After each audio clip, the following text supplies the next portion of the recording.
Programme में दोबारा खुशामदीद। वक्त है हमारे आज के हॉट इशू का, बदख्शां पर कब्जा, तालिबान का जवाल शुरू। इस पर बात करेंगे। हमें ज्वाइन किया है हसन खान साहब ने, जो माहिर अफगान अमूर हैं। लेकिन इससे पहले मैं आपको बता दूं कि खैबर पख्तूनख्वा में इंटेलिजेंस बेस्ड ऑपरेशन जारी हैं। बन्नू और उसके अतराफ में 24 दहशत गर्दों को हलाक कर दिया गया है और बन्नू के मुतादिद इलाकों में कर्फ्यू नाफिज है। इंटरनेट और मोबाइल सर्विस बंद है, दाखिली और खारजी रास्ते भी बंद हैं।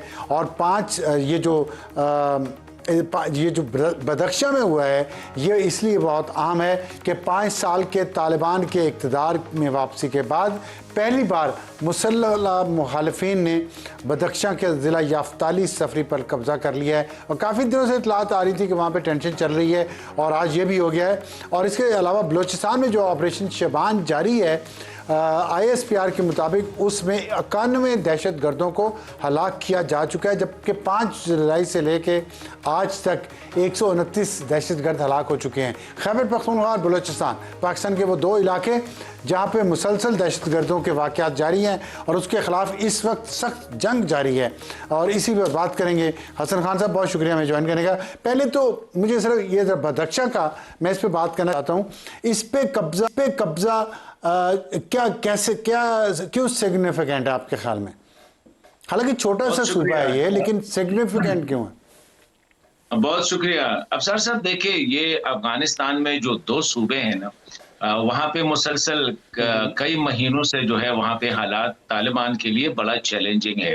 एक है हेरात में और एक है बदख्शां में। हेरात में जो है ज्यादातर जो है ये हजारा शियाट्स मुस्लिम है और आपको पता है हेरात जो है बड़ा एक तारीखी सिविलाइजेशनल सिटी भी है। इसी तरह ये जो बदख्शां है, यहाँ पे जो है ताजिक जो है बहुत मेजॉरिटी में है। It is a Tajik dominated province है। और इसकी जो मेजर इसकी जो बाउंड्रीज है, मेरे ख्याल में अगर आप समझ ले तो 60% अफगानिस्तान की जो ताजिकिस्तान के साथ जो बाउंड्री मिलती है वो बदख्शां है। और पूरी ये जो वाखान की पट्टी है जो आगे जाके फिर ये चीन के साथ और इसी साइड पे पाकिस्तान के साथ मिलती है। पाकिस्तान के साथ जितनी इनकी बॉर्डर मिलती है और इसी तरह ताजिकिस्तान के साथ, ये अफगानिस्तान से बहुत ज्यादा है। नंबर 1। नंबर 2 ये है कि अफगानिस्तान में अगर देखें आप हिस्टोरिकली, तो ये बदख्शां की जो है ना, ये व्हीलिंग एंड डीलिंग में ये जो शुरू ही से जब बादशाह होते थे और सुल्तनतें होती थी, तो बदख्शां का कलीदी किरदार होता था। द रीजन इज कि यहाँ से जो रेजिस्टेंस होती है, मुजाहिमत होती है, इनके लिए ये बिल्कुल टेलर मेड जगह है। आप देखें, इससे पहले ये जुमा खान फातेह का जो एपिसोड आया, वो तो चलो तालिबान ने जरगे शरगे करके मना लिया उसको, लेकिन इससे पहले जो अफगान फ्रीडम फ्रंट था वो भी यहाँ से शुरू हुआ। नेशनल रेजिस्टेंस फ्रंट जो है उसकी भी प्रेशर यहाँ पे है।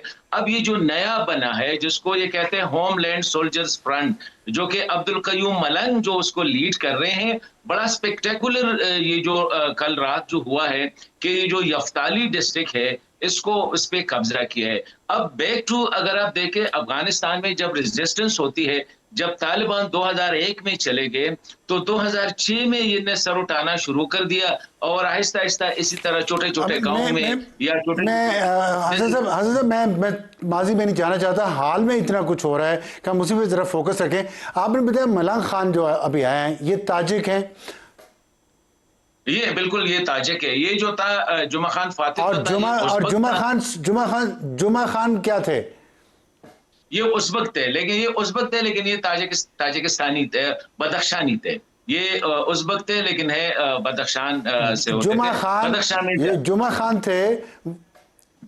खान थे वो बदख्शानी उज़्बेक थे और ये ताजिक हैं। और हेरात में भी उज़्बेक हैं, सॉरी ईरानी हज़ारा हैं, राइट? हेरात में हज़ारा शिया से। तो आपके ख्याल में ये मैं एक सवाल मेरा सुन लें। तो ये जो आपने बात की है, इससे तो ये लगता है कि जितनी भी कौमियतें हैं अफ़गानिस्तान में, ख़ास तौर पे जो अक़लियतें हैं जो कम तादाद में हैं, वो इस तालिबान हुकूमत के ख़िलाफ़, हुकूमत तो नहीं कहना चाहिए, इन जालिम तालिबानों के ख़िलाफ़ खड़े होना शुरू हो गई हैं, इनके जुल्म से तंग आके।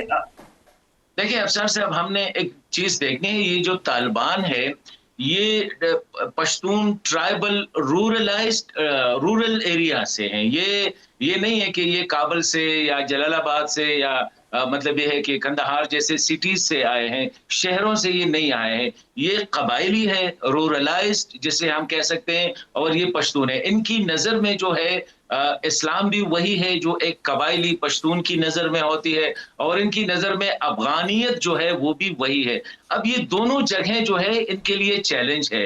ये जो हेरात है, इनके जो पहले जो दौरे हुकूमत थी तालिबान की, उस वक़्त भी इस्माइल खान जो इनके खिलाफ रेजिस्टेंस लीड कर रहा था शुरू ही से, और बहुत मुश्किल से उनको काबू किया था।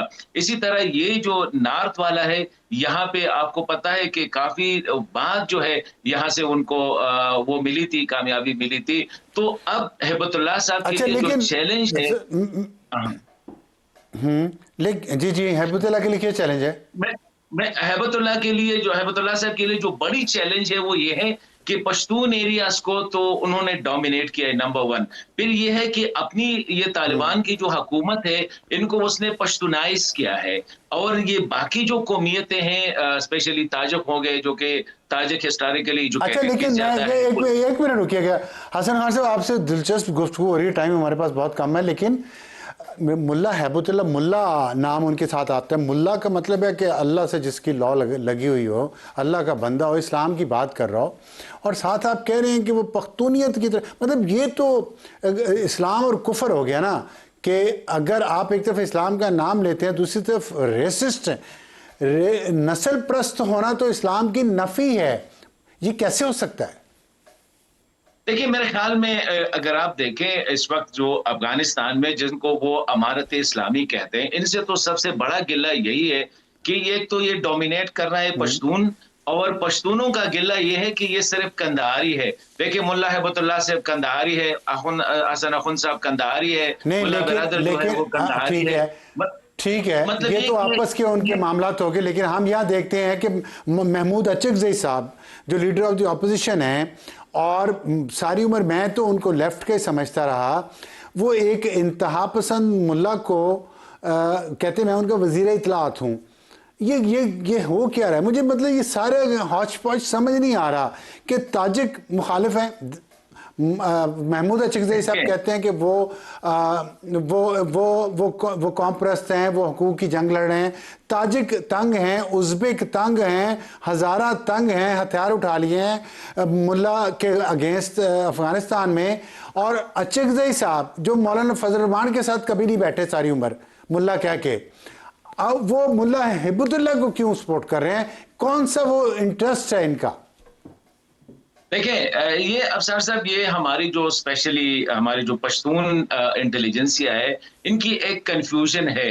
अभी मैं थोड़ी देर पहले हमारे एक और बड़े पश्तून कौम परस्त और जो ह्यूमन राइट्स के बहुत बड़े नाम है पाकिस्तान में, आपको पता है, उसने एक अफगान टीवी से जो इंटरव्यू किया है, और वहां पे उसने तालिबान को जो है वो बड़ा वो किया है। तो मैंने उस पे सिर्फ रीट्वीट किया है कि पासबा मिल गए काबे को सनम खाने से।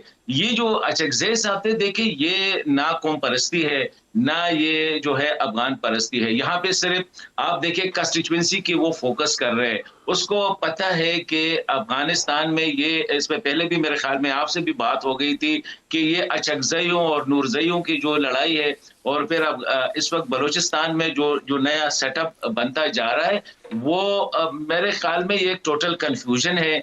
कभी वो समझते हैं कि हमारे अपने यहाँ पे पख्तून लीडर समझते हैं कि ये जो तालिबान है ये पख्तून है, लेकिन कभी वो कहते नहीं ये पख्तून नहीं है, ये मुल्लाज है।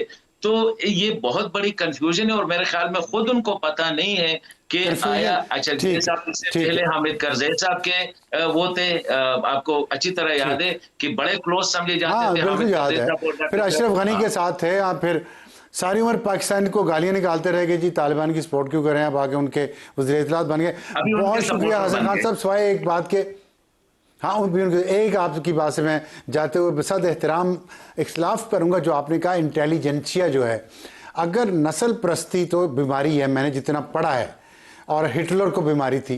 ये नस्ल परस्त हो के अपने आप, इनको इंटेलिजेंसिया ना कहें, इंटेलिजेंसिया तो इंसान परस्त होते हैं लोग, जो इंसानियत की बात करते हैं, जो सबके हुकूक को बराबर कहते हैं, ना कि, और जैसा कि आपने कहा कन्फ्यूजन, ये समझ नहीं आ रही है क्यों करते हैं।